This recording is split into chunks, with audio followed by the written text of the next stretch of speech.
USB. Hi, Sean. I talked to you yesterday. Good. You are fantastic. Thank you. A great host. Show is radio. Listen to his show. Absolutely, 95.5. One mic.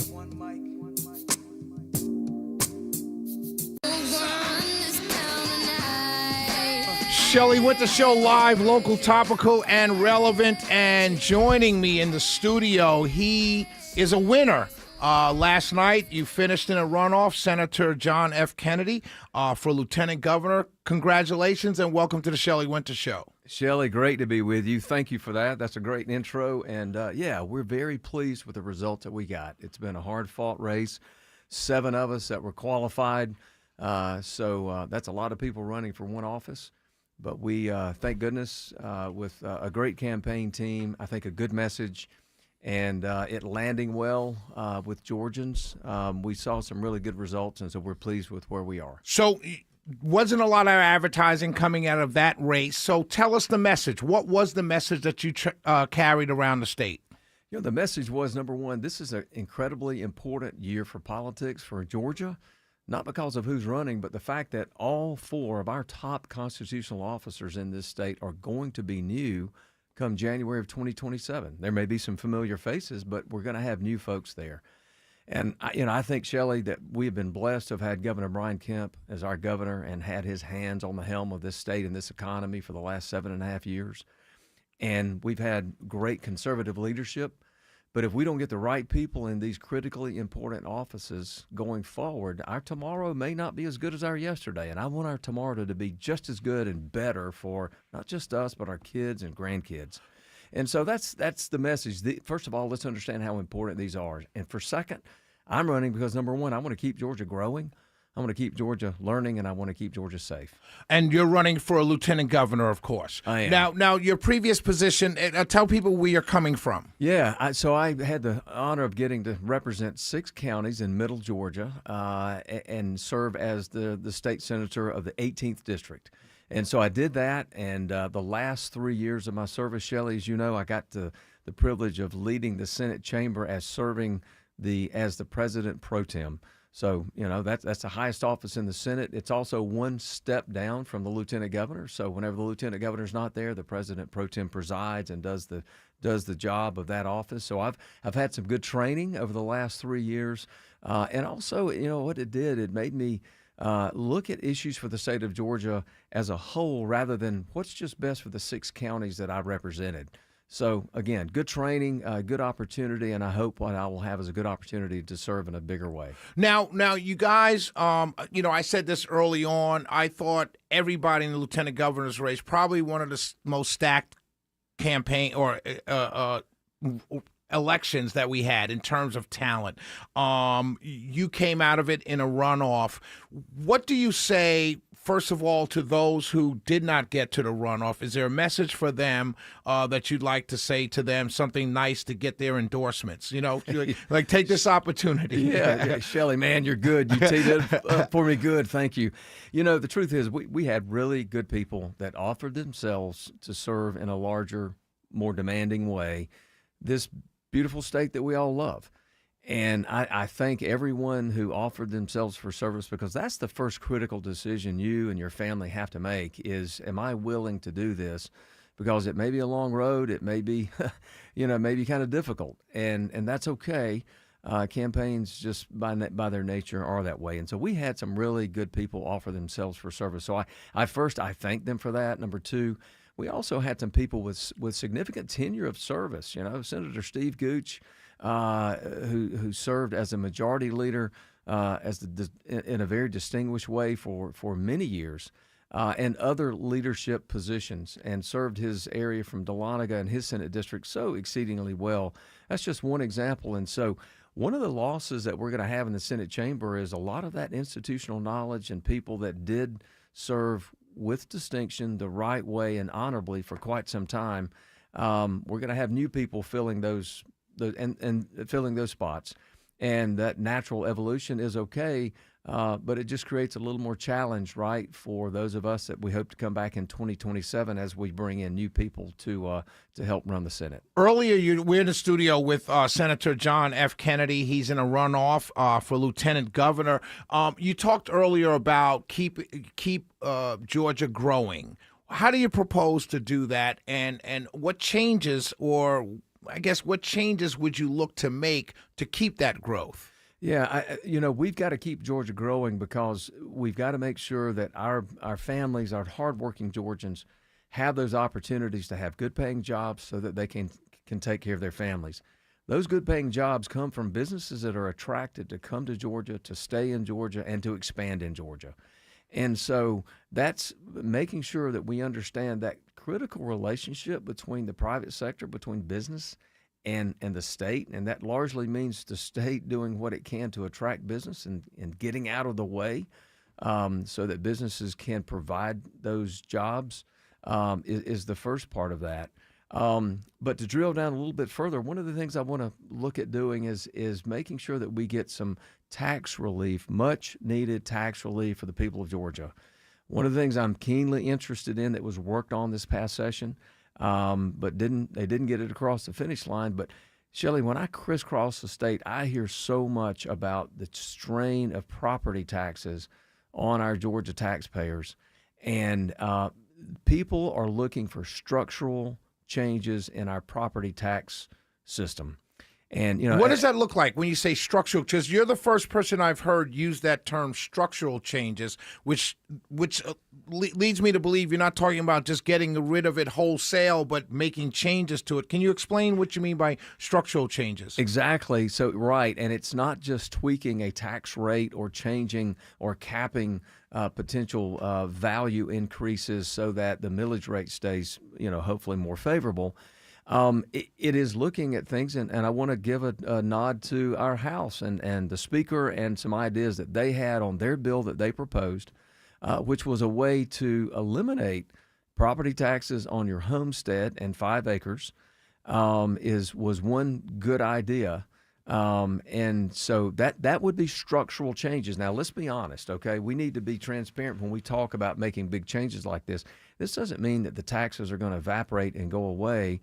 And in particular, although I'm in favor of reducing taxes every way we can and making government work more efficiently, but as a beginning point, the property taxes don't come to the state anyway, do they? No, Right. They go to the counties. Right. So the counties and the services that they provide, they rely upon these ad valorem taxes that are paid by property owners. So let's understand that as a beginning point. But the House had some ideas about a sales tax a state sales tax that would then be used to replenish the coffers of the counties. But does that then increase my taxes if I'm not a property owner? Sales tax is something that's paid by everybody. Well, I'm saying, but if you add a state sales tax, if I'm not a property owner, I'm not paying property taxes, so do I get a tax increase? Does that become a tax increase for me? Well, it is from a tax rate on the sales tax that we all pay when we spend money. Okay. Right? But everybody's paying property tax in some way because, Shelley, if you rent, if you don't own a home and you rent, I'm still paying the property tax, right? You are. It's baked in my rent, right? It is. So we're all paying it in different ways. And I'm not saying that the House proposal is the exact way to go. What I'm saying is I think it's a good core idea, and working with the House, and I think a collaborative work between the Senate and the House, we can come up with, I think, some really good ideas and proposals that will give some structural tax relief for property owners.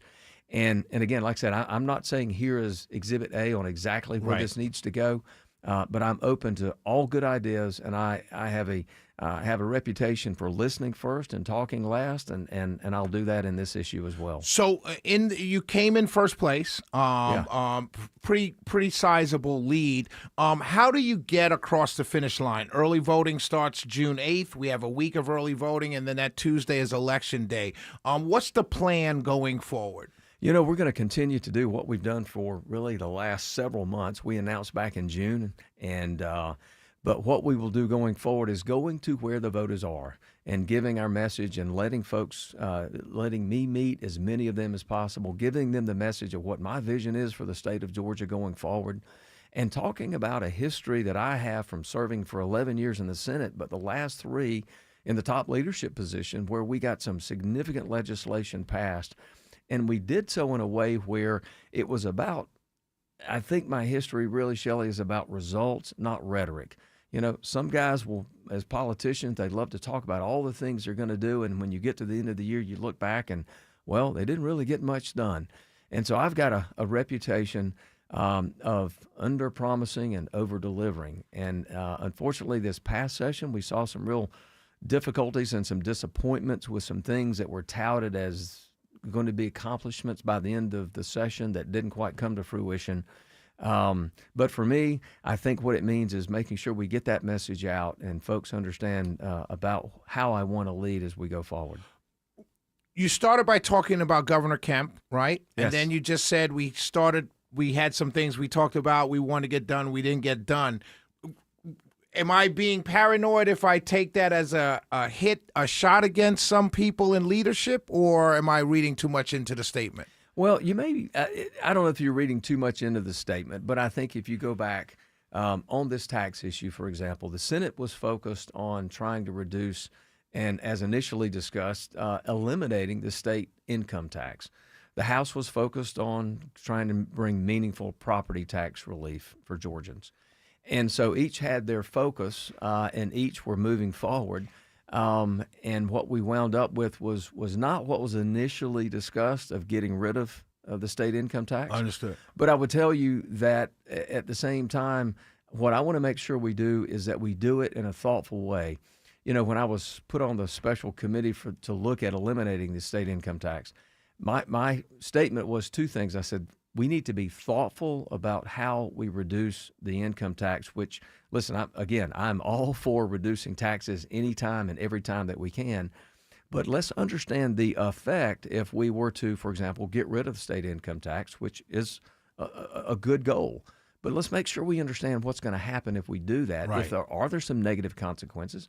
Are there certain circumstances where you've got the ability to attract business to Georgia may be hampered? But secondly, I said, we've got to do it in a way that's transparent, because what's not fair, Shelley, is to me to tell you, hey, I'm going to get rid of your state income tax. You go, well, gee, John, that's great.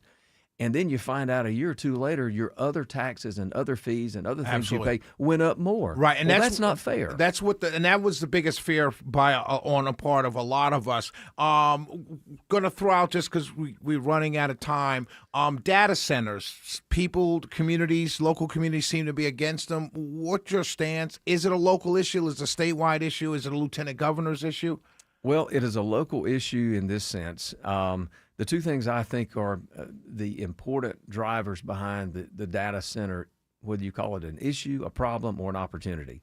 Number 1 is that the placement of data centers need to be driven by local decisions, right? Because they're the people that's going to have it in their backyard if they choose to have it. Whether that means, the local planning and zoning commission, or in more rural areas, it's the county commissioners that decide that kind of thing. But the state doesn't need to be telling rural Georgia or other parts where you have to have a data center. Those decisions need to be made locally within that political structure. The second thing I've said repeatedly is whatever the additional cost of the data center is for locating it and siting it in whatever county or part of the state, the infrastructure to bring that online, right, hooking it up, so to speak, to the grid, and the additional cost to carry that because of the increased demand on our electric grid, that all needs to be paid by the data center. It's just as if when a developer, Shelley, comes in and says, I'm going to put 20 lots in and build new houses. I've got to put the roads in. I've got to put the pipes in, the sewer, and all of that.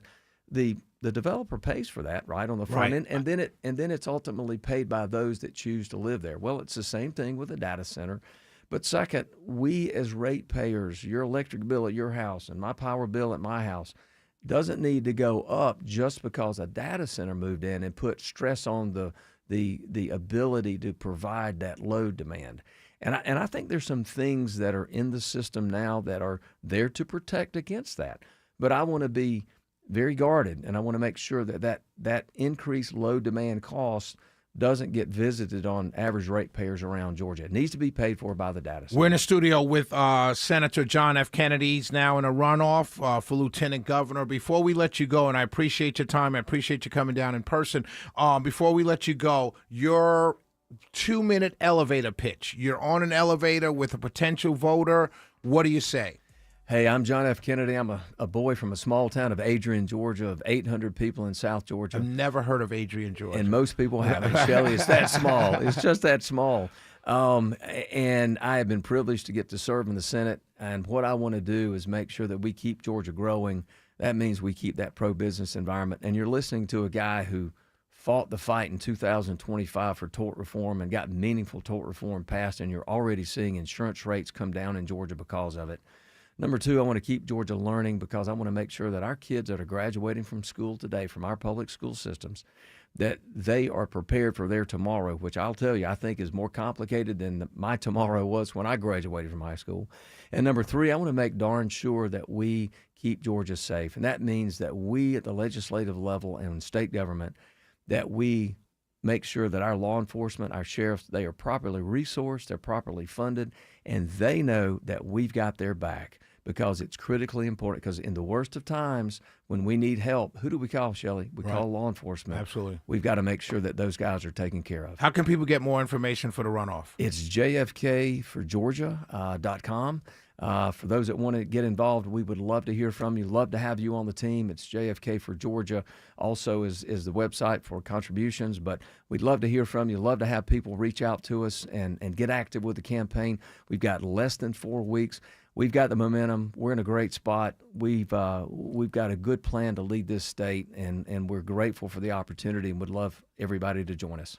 Shelley Winter Show, Runoff Radio, I'm calling it. Runoff Radio tonight, tomorrow, and Friday. Thank you for joining us. State Senator John F. Kennedy's running for lieutenant governor in a runoff. I appreciate you, my first runoff candidate, and I appreciate you very much, and good luck, brother. Thank you, Shelley. Great to be with you. We'll be right back.